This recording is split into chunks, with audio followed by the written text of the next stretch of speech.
The U.S. spent just short of $70 billion on foreign aid in fiscal year 2023, most of that through the U.S. Agency for International Development, or USAID.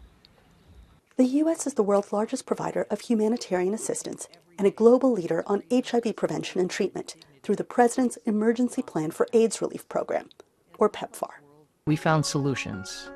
We built new and diverse coalitions, and we worked together. With a stroke of his pen, President Donald Trump put all but the most urgently needed food assistance on ice, part of his charge to realign the U.S.'s foreign stance with its America First policy. The order pauses new obligations and disbursements of development assistance funds for 90 days while they are reviewed. The White House laid out its rationale for a similar move, pausing all federal grants and loans starting on Tuesday, though Press Secretary Caroline Leavitt did not clarify which domestic programs are on pause. The past 4 years, we've seen the Biden administration spend money like drunken sailors. It's a big reason we've had an inflation crisis in this country, and it's incumbent upon this administration to make sure, again, that every penny is being accounted for honestly. The White House did not reply to VOA's questions for more details on which foreign assistance programs would be impacted.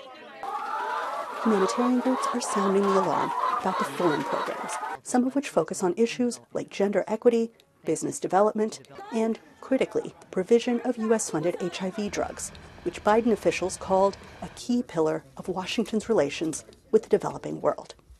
The Secretary General notes with concern the announcement of a pause in U.S. foreign assistance.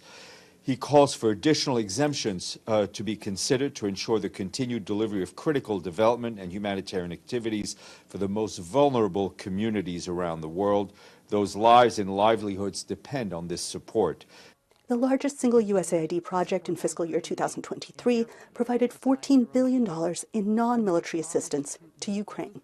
Human rights watchdogs say they welcome robust accountability over U.S. taxpayer funds, but not pausing assistance during the review.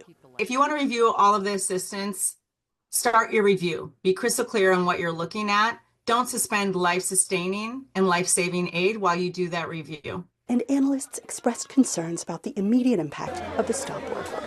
There are real concerns about the immediate impact of a stop work order on foreign assistance. We must remember that foreign assistance includes such humanitarian projects that relate to administration of vaccines, for example, to children around the world to make sure that they don't get communicable diseases.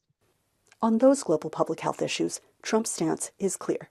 He also announced on his first day in office that he would pull out of the World Health Organization, citing concerns that the U.S. is being ripped off as the organization's largest donor.